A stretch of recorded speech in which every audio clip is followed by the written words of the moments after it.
Hello, today I'm going to speak about some educational aspects of organizing some educational workshops. And when you are educating people, you should mind three aspects of education itself. In education, we are seeking people's socialization to promoting their social skills. Also, in education, we are seeking to promote their research and analytical skills and communication skills.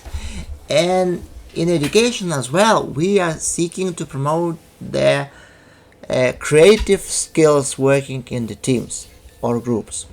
So three aspects of education, whatever education you take into account, three aspects of education is really the most important at very different levels of education. So gaming elements in the education, or socializing elements in education, research and analytical elements in education, and the third element is creative element in education.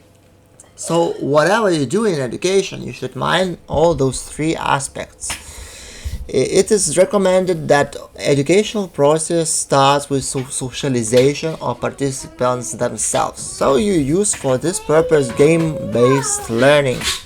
And in some of my videos I already mentioned and talked quite a lot about the game-based learning, about the types of games, why games are very important for participants, and I emphasize that in games people acknowledge each other, they get introduced to each other, and they start communicative, and they start to open up to each other.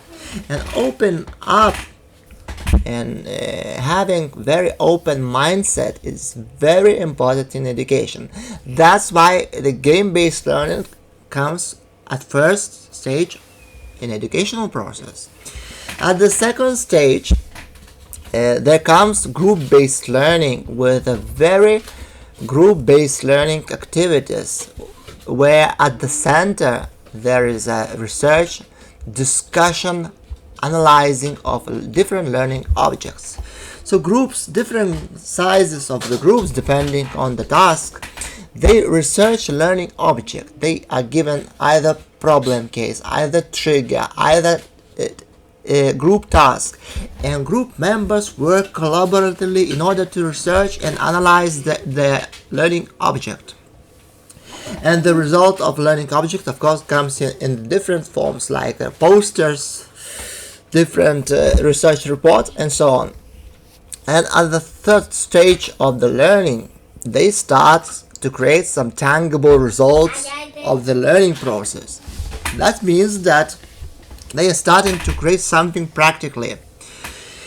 In case of the first stage, they are gaming, they are trying to acknowledge each other, and they trying to simulate different kinds of realities related to the learning object. In case the second part of the learning process, they are trying to the same learning object to research, to analyze, to map, and to report, to visualize it. And in case the third part of the learning process, they are trying to create very practical products related to the learning objects. So this is really very important to take into account, that any educational process includes gaming elements, group-based learning elements, research elements, and creation of tangible results elements. That's how game-based learning, group-based learning, and team-based learning comes together.